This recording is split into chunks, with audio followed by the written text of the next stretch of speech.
Նայեք, թե ինչ հատուկ խոսք ստացավ Մովսեսը Աստծուց, որը նա փոխանցեց իսրայելցիներին։ Այն գրված է երկրորդ Օրինաց 5:33-ում։ Ձեր Եհովա Աստծո ձեզ պատվիրած բոլոր ճանապարհներով գնացեք, որպեսզի ապրեք եւ ձեզ համար բարի լինի, եւ ձեր ժառանգելու երկրումը, ձեր կյանքի օրերը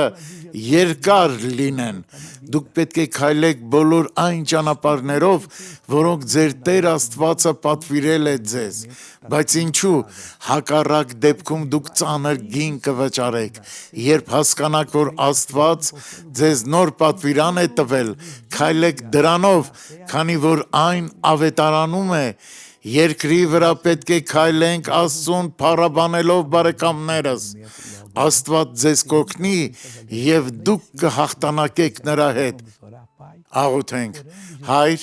մենք ամբողջ սրտով աղոթում ենք մեր եղբայրների համար,